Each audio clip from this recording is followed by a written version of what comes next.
Hello दोस्तों, आप सभी का रिहानिका कॉमर्स सब चैनल में स्वागत है।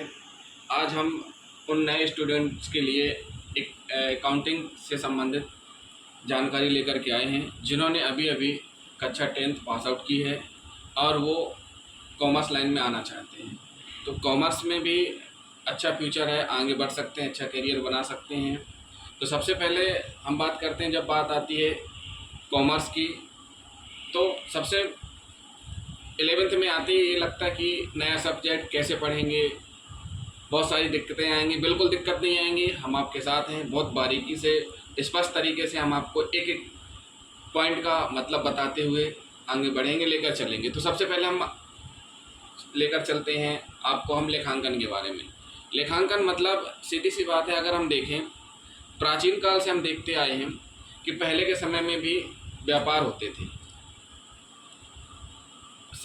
प्राचीन काल में राजाओं के समय में देखा जाए, एक देश से दूसरे देश में वस्तुओं का आदान प्रदान होता था, उनका सबका रिकॉर्ड मेंटेन किया जाता था।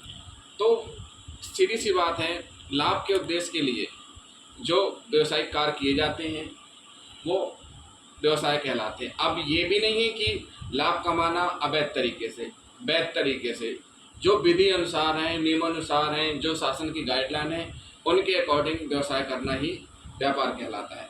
अब बात करते हैं हम लेखांकन के बारे में। लेखांकन का मतलब होता है लेखा जोखा रखना, अर्थात लेखांकन को दूसरे रूप में कह सकते हैं कि जो भी आपका वित्तीय वर्ष में व्यवसाय संबंधित लेन देन हुआ है उनका रिकॉर्ड रखना, उनका क्लासिफिकेशन करना, उनका सारांश निकालना और लास्ट में देखना कि आपको क्या फ़ायदा हुआ है। अब आपके व्यवसाय कई प्रकार के हो सकते हैं। व्यवसाय छोटे स्तर पे देखे जाएं, बड़े स्तर पे देखे जाते हैं। जब छोटे स्तर पे होते हैं तो आप स्वयं इन्वेस्टर होते हैं। जैसे ही आपका व्यापार बढ़ता है तो इन्वेस्टर बढ़ते जाते हैं। हर कोई चाहता है कि आखिर जो सामने वाले लोगों ने रुपए इन्वेस्ट किए, आखिर उनको फ़ायदा हो रहा है कि घाटा हो रहा है। तो वो कैसे पता चल पाएगा? वो रिकॉर्ड से ही पता चल पाएगा। तो लेखांकन का मतलब होता है रिकॉर्ड मेंटेन करना। तो हम सबसे पहले चलते हैं लेखांकन की विशेषताओं के बारे में हम देख लेते हैं। विशेषता है मतलब सबसे पहली बात है वित्तीय व्यवहार एवं घटनाएं।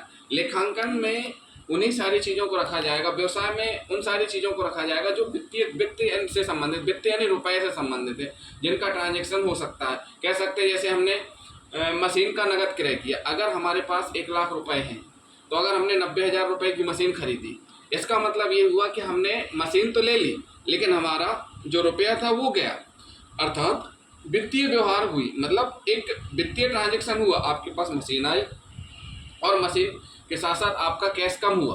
क्यों? क्योंकि आपने उतने कैश का यूज किया, उतने कैश से आपने परचेस किया। तो उसको हम वित्तीय व्यवहार के अंतर्गत मानेंगे। अब लेखा करना, अब बात आती है लेखा कैसे करना। अब जो आपने खरीदा है उसको रिकॉर्ड करना।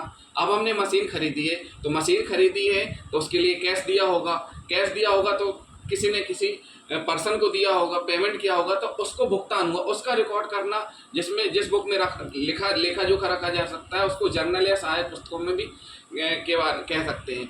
मतलब जो रिकॉर्ड लिखा जाता है जर्नल में भी लिख सकते हैं, उनके सहायकों में भी लिख सकते हैं। अब बात आती है इसका वर्गीकरण कैसे होगा। मतलब एक ही प्रकृति से संबंधित खातों को एक जगह लेखा जोखा करना। मशीन से संबंधित मशीन का, दूसरी मशीन से संबंधित दूसरे का, कच्चा माल से संबंधित कच्चे माल का, तो उन सब का लेखा जोखा करना अलग अलग उसमें। तो अलग अलग कैसा होगा? एक ही प्रकृति से संबंधित हो। अब बात करते हैं हम सारांश यानी समरी। सीधी सी बात है, कोई भी व्यवसाय है, सब व्यवसाय का सारांश होना चाहिए और एक उत्सुकता रहती है सारांश देखने के लिए। भाई कौन कौन उत्सुक रहेगा? आपका प्रबंध खुद उत्सुक रहेगा, प्लस अन्य पक्षकार जो आपके उस व्यवसाय से संबंधित हैं, जुड़े हुए, वो भी उत्सुक रहेंगे। अब बात करते हैं विश्लेषण और व्याख्या। विश्लेषण व्याख्या लेखांकन के अंतर्गत मतलब ये रहता है कि एनालिसिस रिपोर्ट, जो भी आपका व्यवसाय हुआ, व्यवसाय होने पर आपसे जुड़े रहते हैं व्यक्ति, आंतरिक रूप से, बाहरी रूप से। बाहरी रूप से कौन कौन जुड़ा रहेगा? बाहरी रूप से जुड़े रहेंगे आपके विनियोजक और लेनदार, और आंतरिक रूप से आपके जुड़े रहते हैं कर्मचारी। तो इन सबको जानकारी चाहिए। अब इन सबको जानकारी चाहिए तो उसके लिए विश्लेषण, एक रिपोर्ट तैयार की जाएगी कि आखिर आपके व्यवसाय में हुआ क्या है, फायदा हुआ, कितना हुआ, किस स्टेज में जा रहा है, कितना इन्वेस्टमेंट है, कितनी उसकी पूंजी पहुंच गई है। तो उसको हम विश्लेषण व्याख्या के अंतर्गत रखेंगे। अब बात आती है संप्रेषण। तो वो जो जानकारी आपने तैयार की रिपोर्ट, उसको आंतरिक और बाहरी जो अभी हमने बताया, विनियोजक, लेनदार हुए, और आंतरिक यानी आंतरिक व्यवसाय में लगे कर्मचारी, उनको बताना। संप्रेषण मतलब सूचनाओं का आदान प्रदान, जो भी व्यवसाय से संबंधित सूचनाएं हैं उनको बताना। तो दोस्तों, आपको हमारा लेखांकन से संबंधित वीडियो कैसा लगा? आप हमारे चैनल को सब्सक्राइब करिए और लाइक करिए। हम आगे आपके लिए और चैनल लेकर और अच्छे टॉपिक लेकर के आएंगे, उनमें आपको हम नई नई चीज़ें बताएंगे। Thank you.